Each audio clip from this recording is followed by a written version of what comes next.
This podcast is brought to you by PLI, the Practicing Law Institute, committed to providing essential legal resources to the law school community. For more information, visit pli.edu/law school.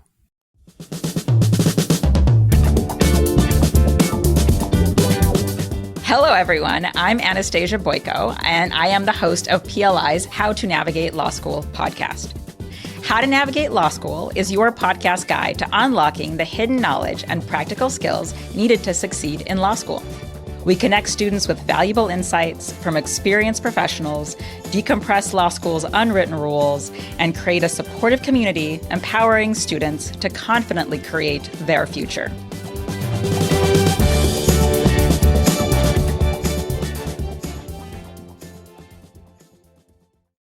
Welcome to PLI's How to Navigate Law School. My name is Anastasia Boyko, and today I have my favorite guest, Lauren Hakala. Lauren started out as a securities lawyer and then moved to the editorial team at Practical Law Company, where she and I were colleagues together. And for the last almost 10 years, Lauren has been a learning and development leader across big law firms.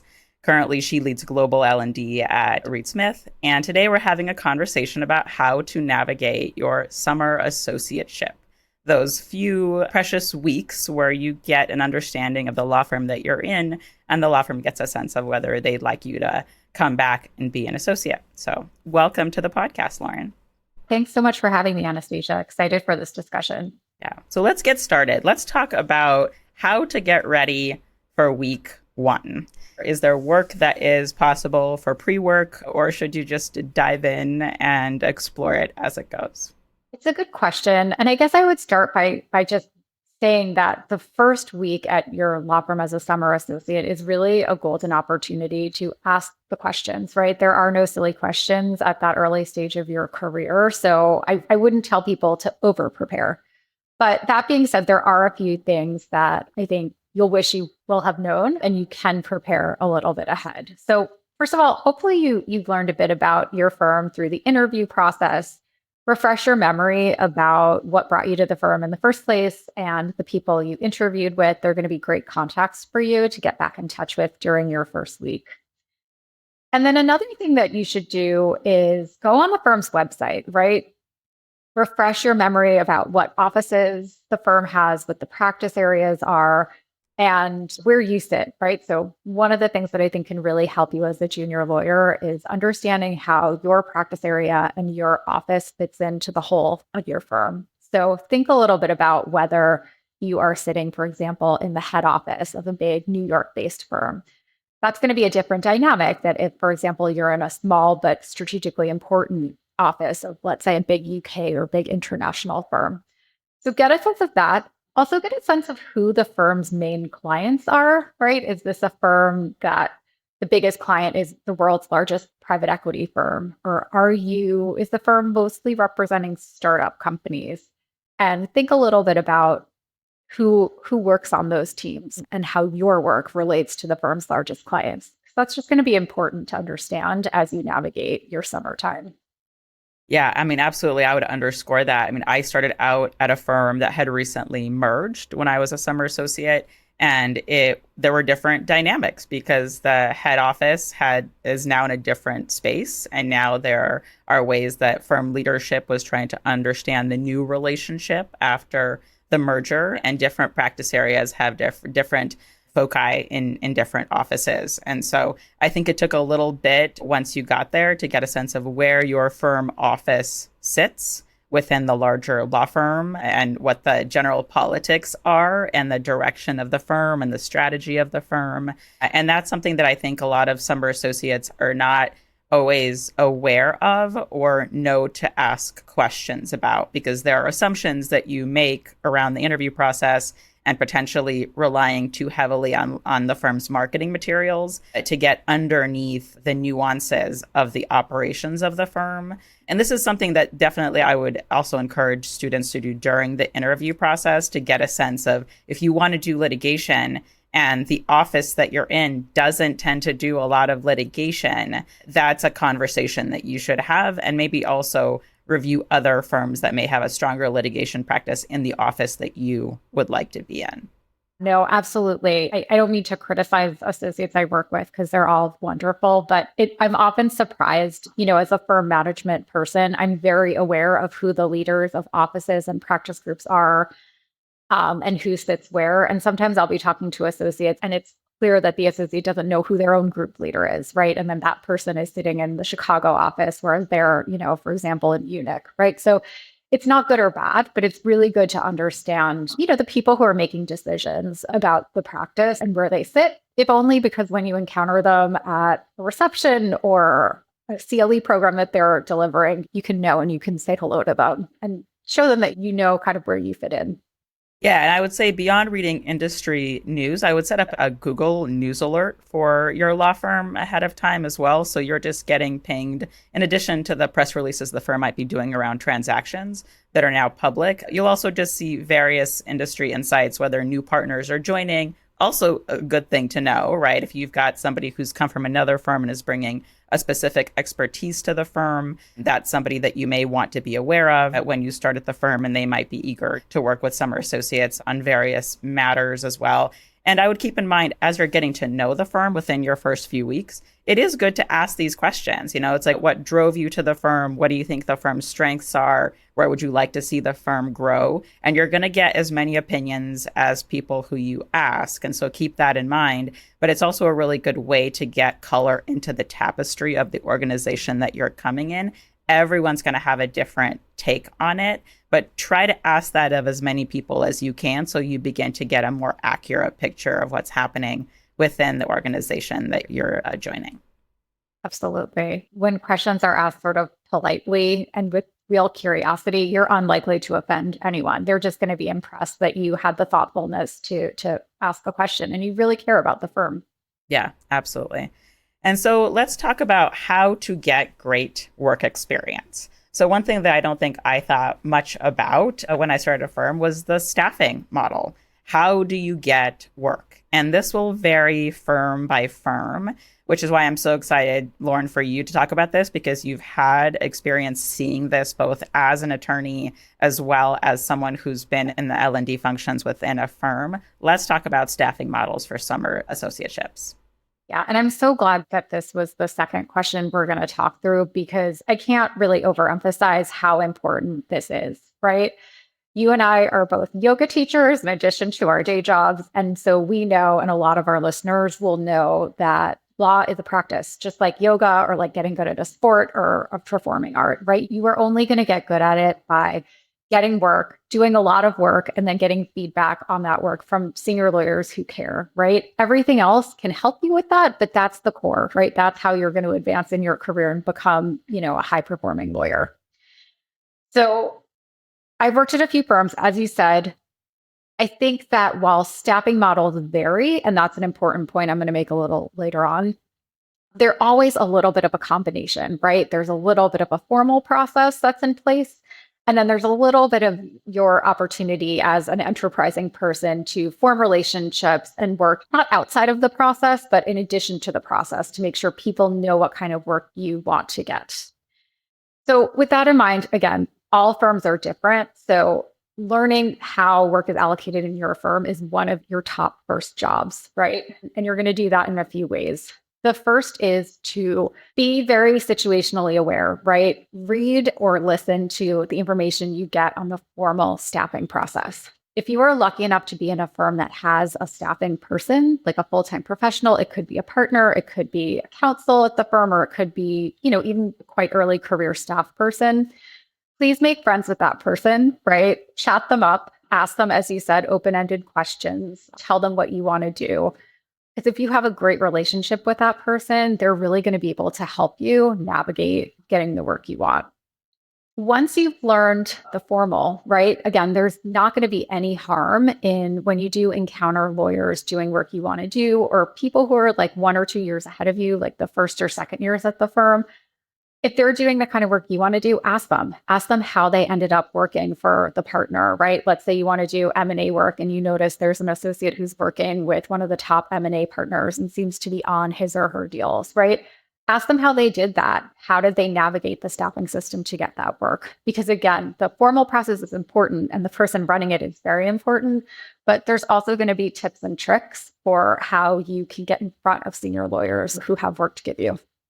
Yeah, and we'll have a separate podcast episode about how to choose your practice area.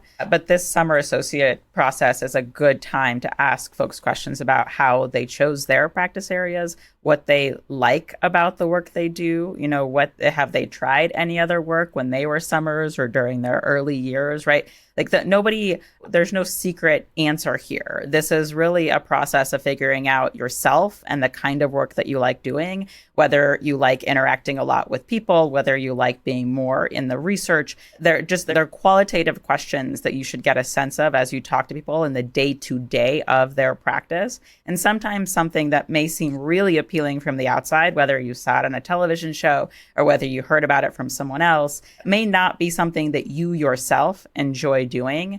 And ideally, the summer associateship process is where you try that out. And I will speak to Lauren, the randomness of some of the staffing models. Like I had both a 1L and a 2L summer associateship in a firm.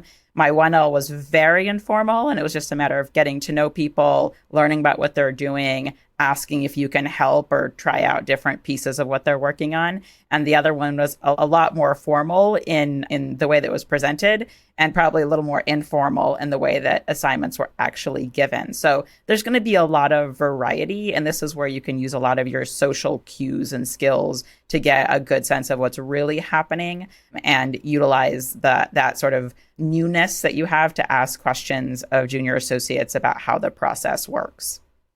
Yeah, no. And to that randomness point, I just want to emphasize one of the firm leaders that I've worked for would make this point to partners when he was speaking to them about how to generate business, right? Because getting staffed on matters is very much a business development for very new lawyers, right?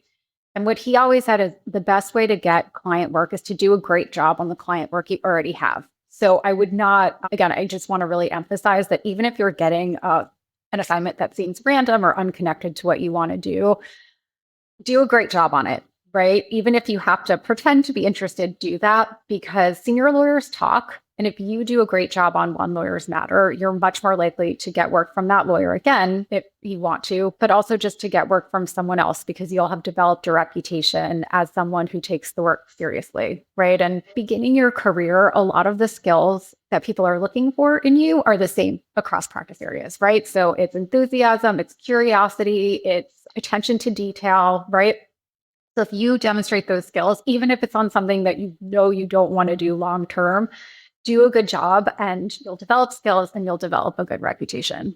And 100% on that, do not be loud about things that you don't like. Here's just a point on just being savvy within a firm. Everyone talks. And so just be really mindful and professional in the way that you're developing your reputation in the firm. If you get something that you're not overly excited about, maybe share that with someone outside of the firm who you trust to talk through about how to handle it. But it's not going to behoove you to talk about not liking something that you just got that you're working on, because that can offend folks, but also just isn't good for reputational development, because we're always going to get things that we don't always prefer to get, right? And that's okay. That's a normal part of developing as a professional. But there is a good deal of just general respect and also self-curiosity about learning about something that maybe you didn't initially have an interest in. But if you orient yourself toward, what can I learn from this? How can I get curious about it? And how can I show interest to the person who has dedicated their career to it and learn more about it, and then move on to the next thing that if you're asked about it. Absolutely. Yeah. So let's talk about how to scope assignments. So this was one of the big black boxes to me when I started practicing. Is I was called into a partner's office. I was given a couple of sentences about what to do. Most of it seemed Greek to me. I ran to the library or to an associate to ask them what the heck is going on. So let's talk about how do we ask good questions when we're getting an assignment without asking too many questions, right? Like, how do we come off right to get the right scoping when we're given the opportunity to work on something with someone?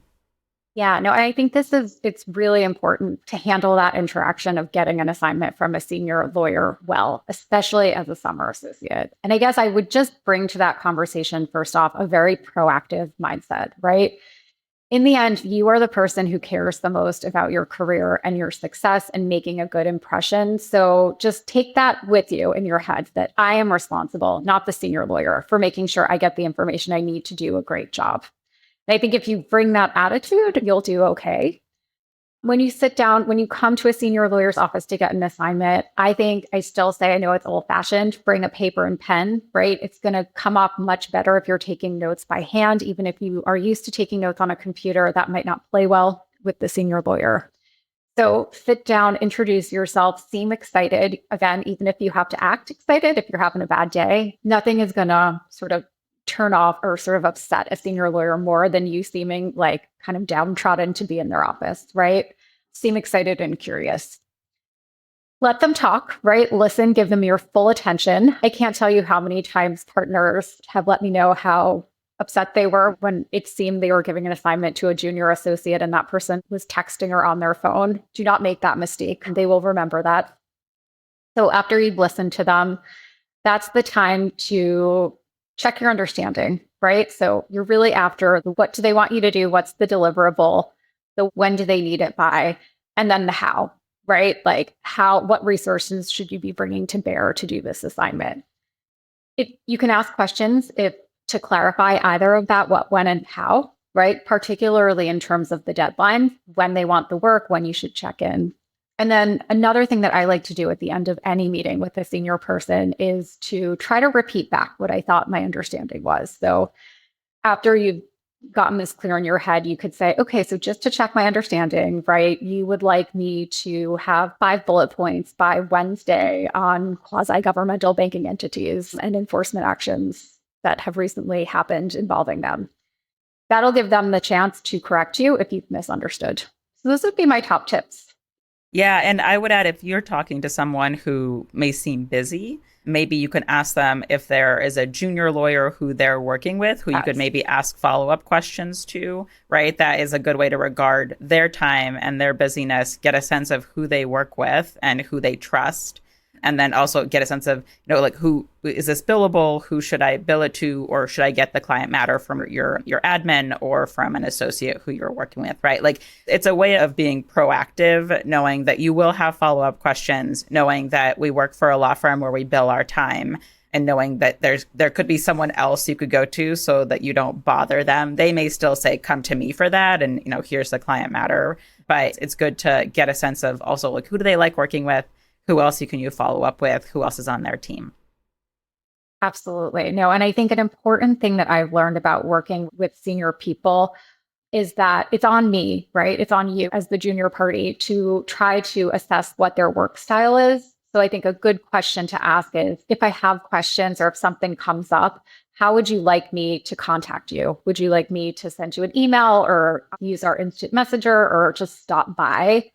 Because I've seen a lot of more junior lawyers get discouraged when they have followed up with a senior lawyer in their preferred way, which is usually email, right? And that was not an effective way of reaching that person. And then they kind of gave up, right? And that's not a good approach, right? It's on you to figure out how to communicate with this person. And if you don't know, you can ask them. They will not be offended. Yeah, and part of client service, and you're going to be learning client service, is how do I adapt to the person who I'm delivering service to? And when you're a summer associate, that service is to the lawyers who are in the firm. And so it takes some time, but you begin to understand just how busy those individuals are, because not only are they doing the substantive legal work, they're also managing a group of people who are doing that work. They're managing really high pressure client demands, sometimes law firm responsibilities, and their personal life, right? So I think it's easy to lose sight of just how much those folks are juggling and just how important it is for you as a young lawyer to work on taking things off of their plate versus adding to that and treating them as if they were equals, even though you are peers within an organization. Those folks have a lot of other responsibilities, and you're trying to figure out how to help them and ease some of that burden. Yeah, and I loved your point about try to figure out who else works with them, because A lot of partners have been at this for a long time and they've developed their own habits. So if you are struggling to figure out how best to reach that partner, oftentimes there's someone in the firm who knows the answer to that. And it's a good opportunity to network with that person and show that you're curious and want to be a part of that team. Yeah, absolutely. So let's talk about firm culture and firm norms, which is related to what we were talking about, different styles and ways that lawyers work. So every firm is different, and I've noticed firms are different, even office to office, practice group to practice group. And how do you figure out what that is, right, beyond that initial interview and within the individual conversations that you're having with lawyers? Yeah, I mean, I am sort of notorious for really not liking the term firm culture. I just think it's a very unclear term, but I do love what you said about norms. And I think that's an important thing to realize when you're joining a large organization for the first time, which many summer associates are, is that in any group of people, right, especially a law firm, there are rules, right? So these are written down things that are expected of you, and there will be certain consequences if you don't do them. So a good example is getting your time in by the end of the week. That's usually a rule at every firm. And if you don't do that, you will get a call. You might have some consequences to your compensation, right? That's just a rule. Or more would be unwritten rules. And I see a lot of people struggle with these, right? And that's sort of something like, everyone who gets promoted at the firm at some point serves as a chair of a committee in their office or their practice area. So those are the things where if you really want to succeed, you need to learn those. And it's on you. It comes naturally to some people. I'm not one of those people. So I think what's really key is to chat with people, have friendships at the firm, professional ones, but find people who look successful to you, who are doing what you want to be doing in a few years, and invite them to coffee, pull them aside at a social event, and ask them what they did, what they wish they knew at your stage, how they managed to get to the position they're at, and what they like about it. Oftentimes people love talking about themselves and reflecting on their career, so they're going to enjoy that conversation, and you will get a lot of just tips about ways to navigate. Yeah, and I would also add, pay attention, right? Pay attention to what's happening around you. Do people keep their doors open? Do they show up at a certain time? Do they leave at a certain time? Do they eat lunch together? Do they show up to firm social events? Do you want to be the person who goes to firm social events, even if your group doesn't go to firm social events? Do they attend charity of organizations and events and leadership that they're a part of, and they want you to be at those things? Do they want to be at bar committee commitments, right? They're just keep your eyes open to how people move within the organization. And I'm not saying you have to be prescriptive around following those people, but I agree with Lauren. Find the all-stars in the firm and see how they're moving in the firm, and get a sense of, if you have time to talk to them about how they've approached it and what their keys to success are. But I find that oftentimes young lawyers, myself included, weren't always as good as keeping awareness and attention to what's happening around them. I think I probably indexed way more into the people-pleasing direction and wanted to make sure that I was there earlier for certain partners and being available for them, right? And trying to follow their norms. But just be cognizant of what's happening, not just within your practice group, but within the firm more broadly. I'd also add, get to know the professional staff at your firm. I think it's very easy to focus on the partners and the senior lawyers who are giving you work.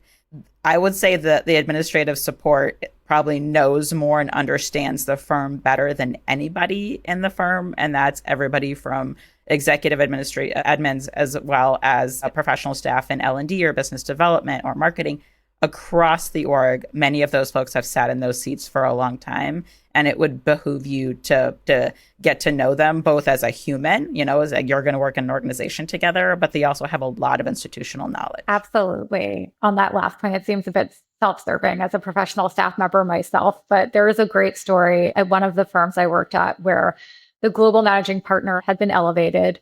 And someone was telling a story about this person, how the first time they came in for an interview as a prospective summer associate, they were just very lovely to the security guard in the lobby of the building, asked their name, struck up a conversation, knew their favorite sports team. And, many years later, this is now the global managing partner of the law firm, still with that relationship. So don't underestimate how much professional staff members at your firm may have very important relationships and the ability to influence decision makers. So treat everyone like they're a partner, if that's my role. Yeah, I mean, what was interesting, when I was building the leadership program at Yale, I actually had several senior lawyers tell me we should do a class on how to have friendships and relationships with everybody at your organization, and getting to know everybody from the custodial staff to the secretarial staff to the people in the printing room to every paralegal, right? Like, you're in this team together, and those folks are crucial in the firm being able to deliver client service. And so if you operate in a myopic way where you're just focusing on a certain cohort of partners and trying to impress them, I frankly don't think your work is going to be as good. And I actually don't think your experience at the firm is going to be as good if you don't create a lattice of friendships and relationships within the organization. For sure. It's a really important point. Yeah. All right, let's get to our last topic. Let's talk about juggling, which is one of the hardest things to do in the law firm summer. You only have a few weeks, and you need to juggle both work and social obligations. Firms invest a great deal of resources in creating social opportunities for you to get an understanding of how you fit within the firm, and the firm to get an understanding about how you are outside of your assignments. And so I think one of the tension points that comes up often as I talk to young lawyers is, how do I do both, right? Which do I choose in points where I have to choose one or the other? So let's talk about juggling assignments and social obligations and everything in between. Yeah. And I feel like this could be a question that we talk about in like a partner business development session too, right? Because the important thing to remember is that both of these things, doing great work and attending social events, are part of the role, right? The social events are not like a benefit to you, right? They're an important part of the role, because as a successful lawyer, you are going to need two things, right? At least two things. But you'll certainly need the ability to do great legal work, right? That is just table stakes. That's what our clients expect. But you also need a network of people who know you and who you know, right? That's going to be the source of work for you, whether that's as a summer associate, whether that's as a partner. And there's also people you know, right? Because you're not going to be able to handle your matters on your own. You're going to need to call your colleague over in Germany who knows about an issue you're dealing with. So just bring that approach to how you balance these two things. They're both critical and they're both part of the job and part of your success. So if you are someone like me who has a limited social battery, right? I tend to, after a long day at work, the last thing I want to do is necessarily spend another hour talking to people. That's something that you're just going to have to manage as part of your career. It's a learned skill, right? So if there's a big social event coming up, treat it as part of the job, right? Hopefully a fun part. But even if it doesn't feel fun in the moment, it's something you're going to do to make connections to further your success and get the work you want. So I do a lot of things when I know I have a big social event coming up when I have to shine, right? I make sure that I rest. I don't schedule a personal social event the night before. And I have a few questions in my back pocket to talk to people about so I don't feel awkward. So prepare for it and treat it as an important part of your role.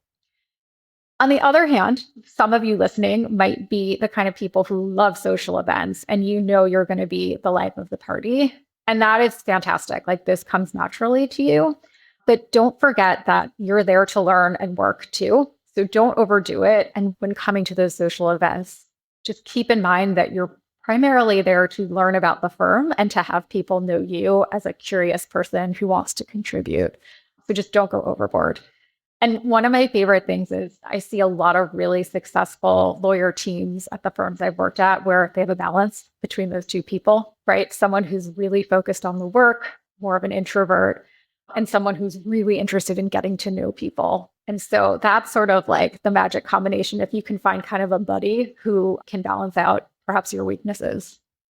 Yeah. And, it's a dance. It's a dance trying to figure out how you want to operate in this environment. You're coming into your own as a young professional. These are just, general tips that we have ourselves learned through trial and error.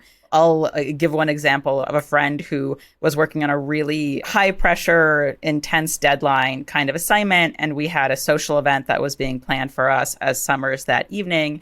And the question came up of, which do I choose, right? Do I stay at the office and work on this, or do I go to the social event? And I think that is a hard decision to make and probably a good conversation to have with your summer program coordinator, as well as, any folks that you trust within the firm. I would hew to choosing the work, especially if there's a deadline on the work. If you are able to finish it early and attend the social event a little later, wonderful, right? But realize that those tensions will exist both in your summer associateship and then when you start practicing. And like you say, Lauren, right? Like this is also the tension that exists in building a book of business and client management, as well as doing the work. Like there will be billable work and there will be non-billable work, and they are very important in their own rights. And sometimes you will have a tension between those two things. And that's where having trusted advisors is super helpful. We'll have an episode on how to find mentors, but finding folks who you can trust, who you can ask these questions is really helpful, and realizing there is staff at the firm who is used to helping with this, right? They see a summer class every single summer, so they might have some guidelines as well if you find yourself in a situation where you feel pressure to both go and attend the social event, but you do have an assignment to finish. No, absolutely. I'm glad that you said that. It's about communication. I think in the end, I have observed in my role leading L&D programs that there have been times where we had maybe even an offsite conference for associates, and an associate, without talking to anyone, said, "Oh, I can't come," at the last minute because a partner called me with an assignment that's due. I always encourage that associate to talk to the partner, because I've seen situations where the partner was horrified that the associate canceled an important offsite event or, a client meeting because of their work, because had they just asked the question, the partner could have rearranged things to make both possible. So I think it's important not to assume, to talk to the partner.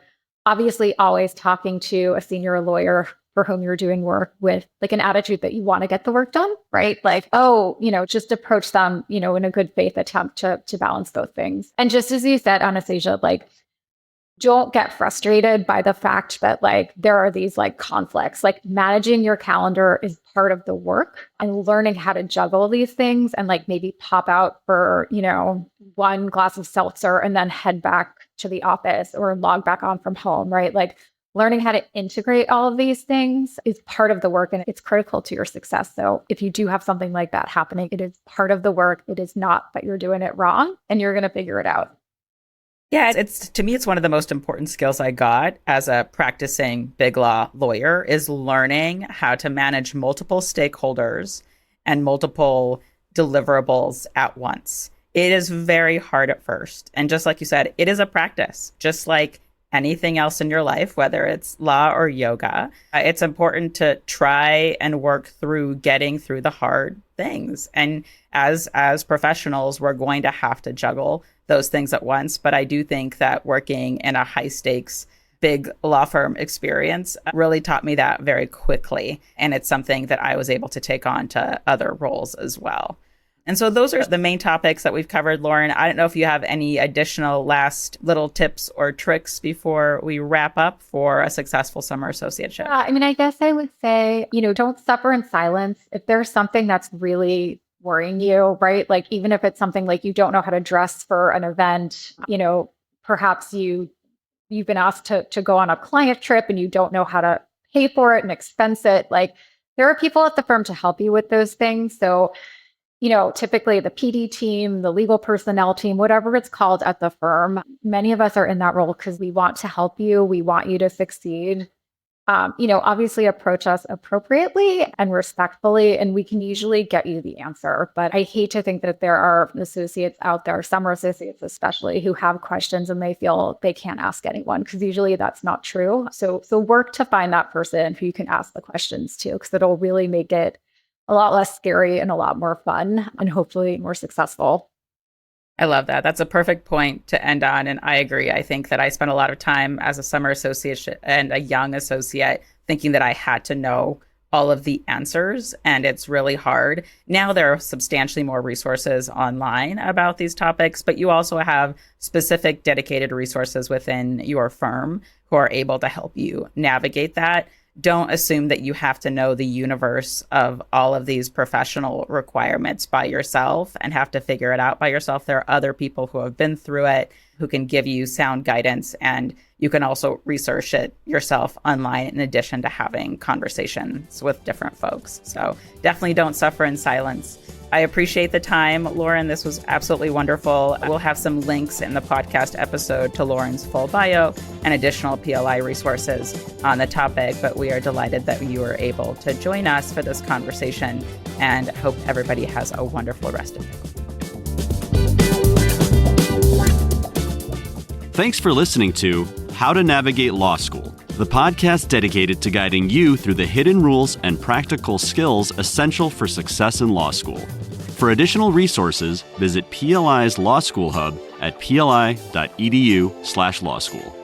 Please note that the views and opinions expressed during this podcast represent those of the individuals being interviewed and not necessarily those of PLI. PLI is a nonprofit learning organization dedicated to keeping attorneys and other professionals at the forefront of knowledge and expertise.